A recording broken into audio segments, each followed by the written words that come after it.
Hi everybody, I'm Natasha Visser and welcome at my first session today in my series Let's Explain A to Z.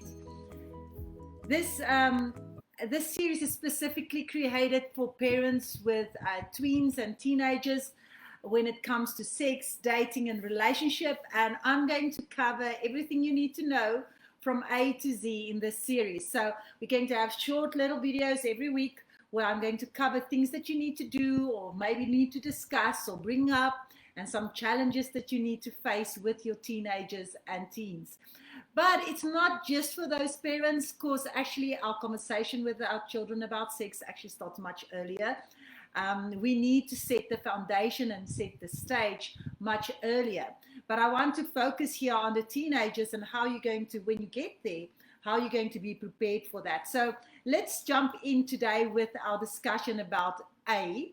And I chose the word affirm, meaning that we need to affirm our child's emotion. Now, that's really important because we know when we have teenagers and tweens, emotions can be all over the place. And it is sometimes hard to help them control that overwhelming emotions or manage the overwhelming emotions. So let's talk about our child and their emotions. Now, first I say affirm your child's emotions. So what do I mean by that? This basically means that you permit your child to feel the way they are feeling. As parents, we are very fast to jump in and try to make sure our child is happy, make sure nothing is wrong, or they should not be upset, or they shouldn't be mad or sad. And we need to remember that our children are full human beings and they can feel the way they are feeling, and those emotions are real for them, and those emotions can be overwhelming, but they are real for them and they are allowed to feel the way they are feeling. That being said, when I'm not saying that they can act on all these emotions and overreact, so that's not what I'm saying. They are allowed to feel it, but we need to help them and gently guide them how to act appropriately on different emotions.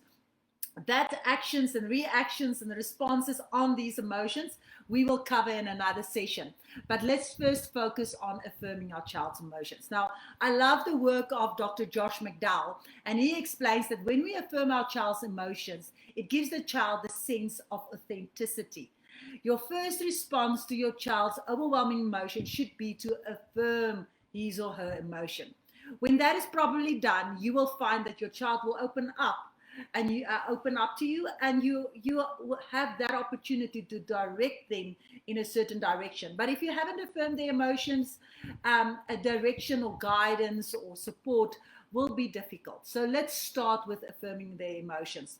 So Romans 12:15 says in the New Living Translation, it says, when others are happy, be happy with them. If they are sad, share their sorrow. It doesn't say when someone is sad, fix the problem, place blame on whoever's fault it is that they are upset, or offer inspirational quote or quote a Bible verse. It says be happy with them or be sad with them, share their sorrow. So you can just share your child's sorrow. I'm not meaning going to the deep, dark pit of sorrow and depression. I'm just saying acknowledge that you understand that this, what they are going through, is hard. It is difficult. Now, when I work with couples in my office, one partner will sometimes say to me, well, Natasha understands how I feel. Why can't you? And the simple answer is, all I do is I just simply affirm that other person's emotion. That means that I'm saying you matter, your feelings matter, and I'm listening and I'm trying to understand. And how much more positive relationships we will have with our partners and with our children if we simply say, I try to understand how you are feeling. And that I'm not trying to fix it or make it right. I'm just listening to understand that your emotions are overwhelming. Now, you may ask me, how do I do that? And there's a technique, it's a well-known technique in counseling, and it's called mirroring. So mirroring simply means by mirroring or showing that other person the feeling or reflecting that feeling back to that person. So how would that look like? So I want to use a little toddler, maybe not a tween, a toddler, because I want you to go and practice on toddlers or your younger children so that you have this down and know how to do this by the time your children reach tween and teenage years. Because this takes some practice. It's not just something that you can just do, and some people find it more natural to do. But I want to encourage you to practice this. So let's use a little 5-year-old boy, and you're on your way out to church or out somewhere, and he needs to be dressed a little bit more fancy, and he needs to have his shoes on, shoes and socks. Now, a 5-year-old boy, when it's hot out, he doesn't want to put on any shoes. I'm sure you have experienced that. Anybody with boys would have gone through that experience. So what will typically happen? You will put on that shoes, and we're not leaving this house until you got your shoes on. And he's upset, and he's crying and screaming, and you're getting irritated because you are late, and maybe your voice is starting to get higher in pitch and more angry, and emotions are all over the place. So let's stop and breathe and say, okay, mirror the emotions.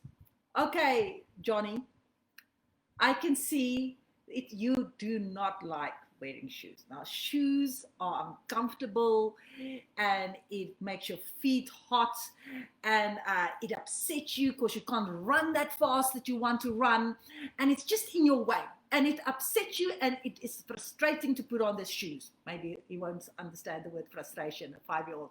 You don't like it. That's a better word. And what suddenly happens? He would go like this and say, yes, yes. And he just feels understood. Now, feeling understood doesn't mean that you agree that he shouldn't take off his shoes. That doesn't solve the problem really, but he feels understood. And when you are feel understood, you can move forward to building the relationship, and he might still need to put on his shoes, but he feels that you understand that he doesn't like it. But even if he doesn't like it, he's going to have it on. And when he's back, you'll understand when he takes off the shoes. So we basically are matching your child's effect. That means you are saying that I'm noticing what you are feeling inside. I'm noticing. I notice that. When a child or for that matter, any person feels understood, even if they know you do not agree, but they feel you understand why they are feeling that way, it opens the door to building relationship. And that's the ultimate aim as parents. And I think when you want to talk to your teenager or tween, you want to build relationship. That's the ultimate aim. You want them to talk and open up to you. Now, a teenager or a tween will not open to you if you shun their emotions and say, your emotion doesn't matter. For example, a teenage girl might have problems with her girlfriends, and they are maybe pushing her aside. If you say, oh, don't matter, there's other friends. Or maybe her boyfriend just broke up with her and say, oh, there's plenty of other fish in the sea. You'll get over it. You will see, I got over it. That's not affirming her emotions. And she will not open to you again. She won't open up to you because she feels that's not important to mom or dad. They don't want to listen. Now, a very important, more sensitive topic about sex, and when it comes with this, is when you are shunning them away like that and not affirming their overwhelming emotions, you are also running the risk of them not coming to you when the things are really important, when they need to come and talk to you. Now, I work with people with regards to sex, and a lot of people in my practice come to me when there has been some sexual brokenness and things happen. And a lot of girls actually have sort of the same story, where they said, my mother didn't want to listen when I didn't want to do that or want to go out with friends. And of course, there was a boy that actually touched me, and I felt uncomfortable. And when I told that to my mom, she freaked out and just went and tried to fix everything with the kids and didn't listen to me.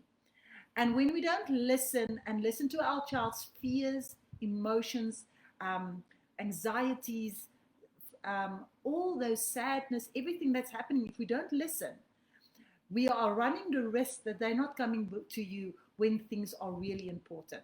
So make sure that when they are feeling upset or discouraged or sad, that you could say, I notice. All right, so don't be too overwhelming, but notice that. So practice when they're still young, like I showed you with the boy with the shoes, so that when they are older, they can come to you and come and talk to you and know that you will listen. Not listen to fix, not listen to make them feel better. You will listen by affirming their emotion. So practice this week, and then we are with our aim to build strong, lasting relationship with our children, because that's our ultimate aim.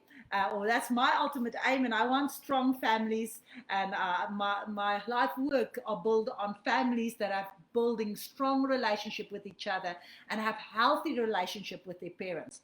So if you want more information about this, you're welcome to contact me. I'll put a link here in the at the bottom.